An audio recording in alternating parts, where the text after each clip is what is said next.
puede que parezca mentira. Incluso habrá quienes me tachen de hereje, blasfemo y hasta pagano.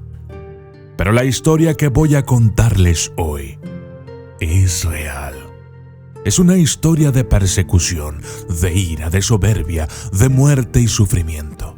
Una historia en donde la iglesia cristiana y el diablo unieron fuerzas para castigar, atormentar, desacreditar y condenar a toda aquella persona que se atreviera a no seguir los ideales de la fe cristiana.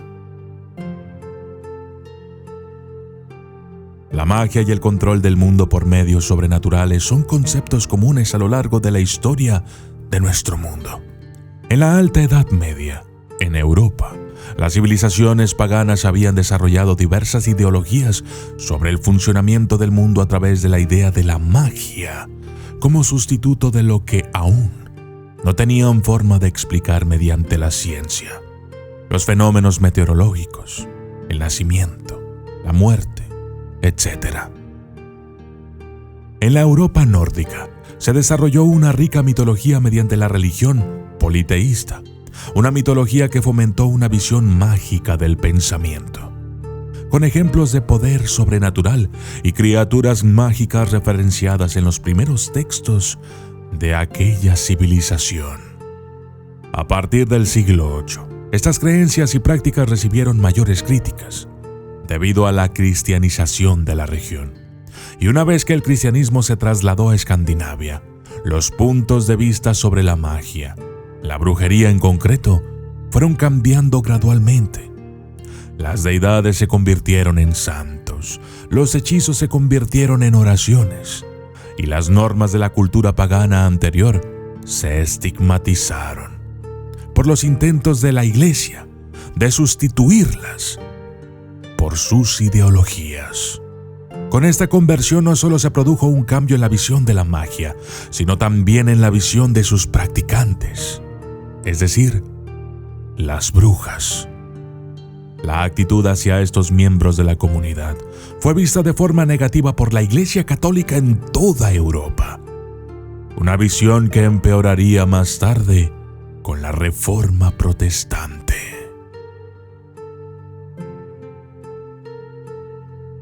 Yo soy el documentalista y esto es La Iglesia y el Diablo contra las brujas nórdicas. Desde las sombras hasta la luz, desde el misterio y la intriga, tocando temas tabú. Y descubrí en medio de la verdad que existen mundos paralelos. Y a través de mis errores conocí la humildad, haciendo un pacto con el cielo. Yo soy el documentalista. A lo largo de los siglos siguientes, los puntos comunes entre la religión nórdica y el resto de Europa en cuanto a la visión de la brujería crecieron en número. Sin embargo, la evolución de la brujería en Suecia, Islandia, Dinamarca, Noruega y Finlandia continuó siendo en muchos aspectos divergente de las otras regiones. Para poder comprender la magia nórdica, no debemos apegarnos a lo que la Iglesia o ciertos textos como el Malleus Maleficarum nos dicen, ya que estos textos contienen sesgos lo suficientemente importantes como para saber que solo se toca una pequeña parte de la historia real. Lo ideal será analizar las sagas de Islandia, porque proporcionan una gran cantidad de información sobre la magia de los encantos y los hechizos. Estas sagas describen el modo de vida y el pensamiento de la época en lo que respecta a las opiniones sobre la brujería. Este tipo de textos describen la magia de una forma mucho más rica en comparación con los textos oficiales, en los que el tema suele plantearse en términos de su ilegalidad o de las limitaciones de los practicantes, en contraposición a un ambiente de creencia. No obstante, las leyes nórdicas primitivas pueden proporcionar información sobre las opiniones de la magia y la brujería, lo que las convierte en fuentes esenciales a la hora de investigar las primeras opiniones negativas sobre la práctica de la magia, incluso antes de que las influencias cristianas entraran en la región. Según las leyes primitivas, la brujería o Fortadiscaper se define como una tradición activa de manipulación del universo mediante encantos y rituales. Nada que ver con lo que dice la Iglesia Católica, utilizando como ejemplos leyes como la ley de Gulathing de la Noruega del siglo IX, que dice que no se debe creer en la adivinación, la brujería o la maleficencia. Las penas por prácticas sobrenaturales como despertar a los trolls o buscar a adivinos en Finnmark eran más severas que infligir daño físico a un menor de edad. En aquella época, no solo se creía que los duendes, las hadas, los trolls y las brujas existían, sino que se consideraban claramente peligrosos.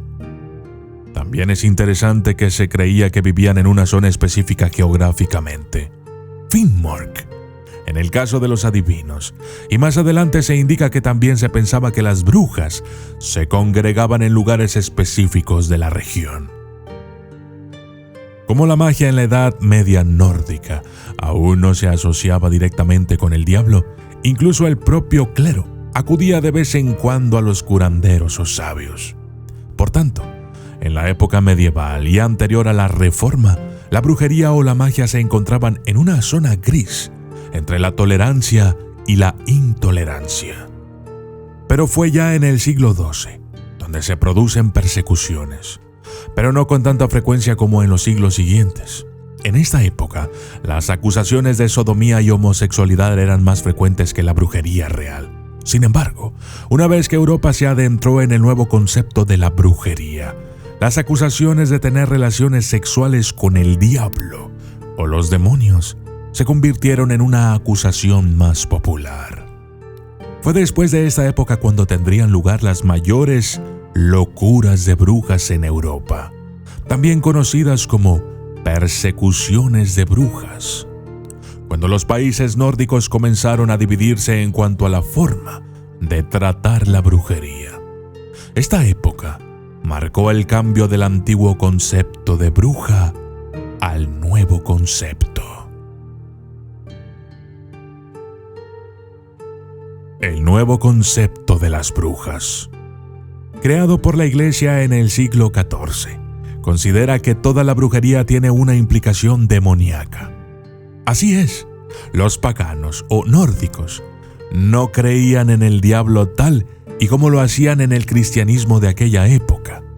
Fue la Iglesia Católica quien difundió inicialmente esta idea, considerando a todas las brujas como herejes, siendo el principal hereje el propio Satanás. De modo que no importaba si una bruja era ecléctica, si era wicana o simplemente practicara la magia de las plantas. Si aquellas prácticas no se apegaban a las creencias cristianas, entonces eran consideradas herejías, satanismos y perversiones. A partir de este momento, la visión de la bruja cambió de ser una mujer sabia e inteligente a ser vista como una bruja molesta, una hereje maldita aliada con el diablo. Este enfoque en la abolición de la brujería fue causado por el menguante poder de la Iglesia Católica de la época. Acusando a sus enemigos de herejía y brujería, la Iglesia podía reclamar su influencia en la Europa continental. Por tanto, también es en ese periodo cuando se publica el notorio texto Malleus Maleficarum, con el aval de la Iglesia Católica, la misma que en su segundo mandamiento de la ley de Dios dice: amarás a tu prójimo como a ti mismo. Al parecer, la Iglesia Católica se olvidó de este segundo mandamiento y decidió que lo mejor sería comenzar a asesinar a todas aquellas personas que representaran un peligro para la expansión de su credo, acusándoles de herejía, brujería, satanismo y un montón de cosas absurdas. el Malleus Maleficarum, que significa el martillo de las brujas, fue, en efecto, un factor que contribuyó a la locura de las brujas que se produjo en la mayor parte de Europa central y occidental. A pesar de que el texto no presenta realmente mucho material nuevo, solidificó las malas ideas sobre la brujería y los peligros que ésta conllevaba. El estilo académico del texto, junto con su organización categórica de los tipos de brujería y demonología, maleficium, beneficium, necromantia, etc., hizo que su influencia fuera aún mayor. Decía que, para que exista la brujería, se requiere tanto una bruja como un pacto con el diablo. Esto obviamente es mentira. Hay muchas brujas que siguen mi canal y sé que me respaldarán en los comentarios. De este modo, condenaron a toda aquella persona que fuera ajena a las prácticas cristianas. Por tanto, los curanderos, las hierberas, los alquimistas, los chamanes, las adivinas y, por supuesto, las brujas, eran tan culpables como los que comulgaban con los demonios. A medida que las leyes y las actitudes relativas a la brujería fueron cambiando desde la Edad Media hasta los siglos XIV y XV, la representación de la bruja también cambió. Antes de todo esto, las brujas eran las mujeres vistas desde el principio como videntes y hechiceras. Eran las practicantes originales de las artes adivinatorias y de la curación. De hecho, en la literatura de las sagas islandesas del siglo XIII, se consideraba poco masculino hacer brujería.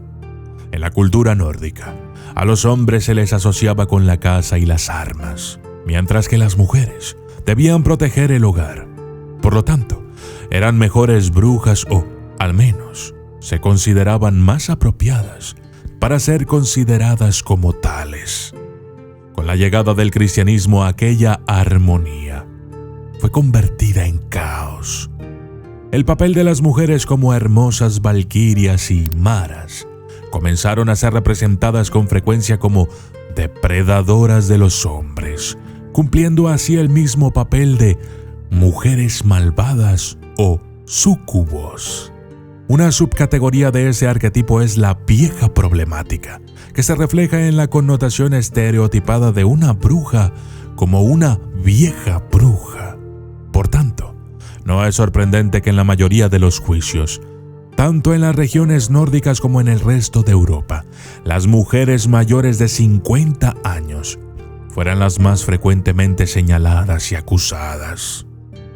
Las mujeres mayores, consideradas indeseables e inmunes a los encantos de los hombres, vivían con frecuencia solas y caían en un papel de parias en las comunidades más pequeñas. La idea de que hacían pactos con el diablo para conseguir diversos deseos o poder no era difícil de creer para los vecinos. Cuando las cosechas fallaban, cuando los niños morían o cuando los barcos se hundían, era habitual que se culpara a estas pobres mujeres. El papel de chivo expiatorio lo desempeñaban con frecuencia las brujas, ya que podían cargar con la culpa de prácticamente cualquier desgracia, porque se podía hacer cualquier cosa mediante la brujería. Las representaciones del diablo no son uniformes en toda Europa. Sin embargo, se sabe que suele acudir a las mujeres bajo la apariencia de un hombre, con un sombrero con una pluma.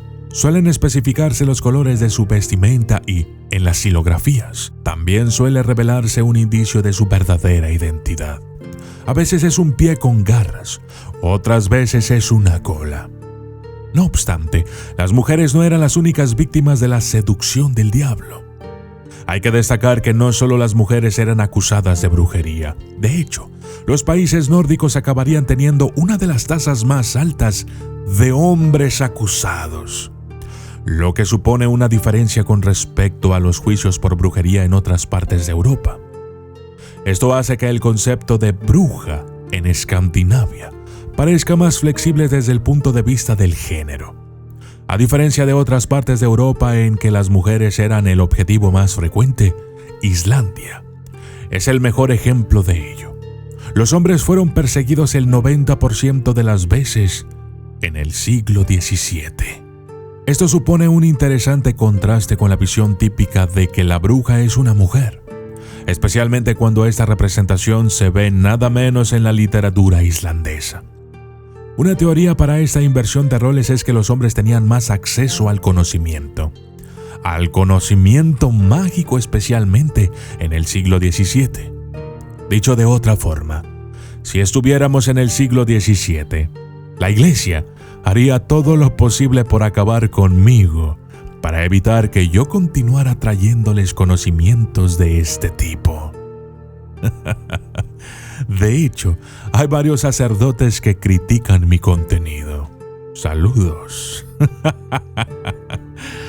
En aquellos tiempos, los hombres se asociaban más comúnmente con el maleficio y la nigromancia, mientras que las mujeres eran vistas más comúnmente como curanderas o brujas. Tras los movimientos políticos y teológicos de los siglos XV y XVI, en los que la bruja se ve con más frecuencia aliada con el diablo, el concepto de Sabbat de la bruja se refuerza en el folclore y se convierte en un elemento principal en los juicios posteriores. Las representaciones anteriores de las brujas las muestran con una forma más solitaria o practicando su magia en secreto. En Escandinavia, varios lugares eran el sitio donde se celebraba el Sabbat de las brujas, siendo Blåkulla uno de los más conocidos. Era el mismo nombre que se daba a un lugar en el folclore conocido para la reunión de brujas. Este lugar se convierte en un epicentro de la tradición relacionada con la brujería y lo sobrenatural. Se creía que en esa isla residían varios seres sobrenaturales, además de ser conocida como el lugar de reunión de las brujas desde la Edad Media. Entonces, el Sabbat, cuyos orígenes proceden del sur de Francia, se consideraba un lugar de reunión para las brujas y el diablo. Otras actividades asumidas en el Sabbat incluían las orgías sexuales, el canibalismo y el vuelo por los aires sobre objetos y animales. Con frecuencia, en los textos y en las imágenes del Sabbat, se ve a las brujas viajando hasta allí de forma similar a como lo hacen los peregrinos de un lugar sagrado.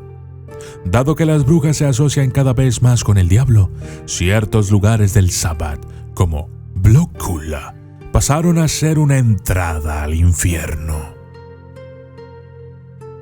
La primera investigación realizada sobre la brujería en Dinamarca fue la de Gustav Henningsen, que presenta una teoría dinámica de la brujería. Esta teoría muestra que, durante una locura de brujas, cambian varios aspectos de la casa de brujas. El primer ejemplo de esto es que cualquier persona era susceptible a ser acusada, no solo los parias de la sociedad que constituyen la mayoría de los acusados antes del pánico. En los juicios anteriores, la práctica del maleficum, o hacer daño a otra persona mediante la magia, era esencial en la persecución. Durante la época de la locura de las brujas, el foco de atención recayó en la relación con el diablo más que con cualquier tipo de brujería que el acusado hiciera realmente, ya que en aquella época toda la magia era relacionada con el diablo por la Iglesia Católica. A lo largo de los siglos, a partir de la cosmovisión mágica presente en la Edad Media, emulada por el paganismo nórdico y posteriormente sofocada por la Iglesia cristiana, la brujería nórdica tuvo su propia evolución en comparación con lo que se encuentra en otros lugares. La inminente locura por las brujas y las opiniones sobre la brujería que trajo la Reforma y la circulación de textos como el Malleus Maleficarum tienen su efecto, al igual que en el resto de Europa occidental. A pesar de ello, las diferencias de género de los acusados y la forma en que los tribunales reales nórdicos trataban la brujería legislativa y judicialmente crean una imagen modificada, tanto de la brujería en sentido penal como de la bruja en sí misma. ¿Y tú? ¿Qué opinas al respecto? ¿Crees que los tiempos han cambiado y que la brujería ha pasado a ser una práctica más libre? Por favor, déjame tu opinión en los comentarios. Comparte este video. Es muy importante para mí. Yo soy el documentalista. Y esto fue La Iglesia y el Diablo contra las brujas nórdicas.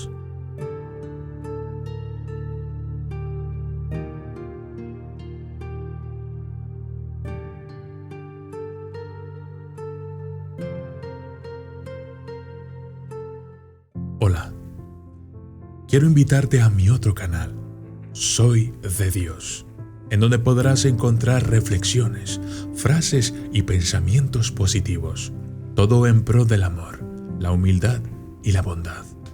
Te he dejado un link en la descripción. Gracias.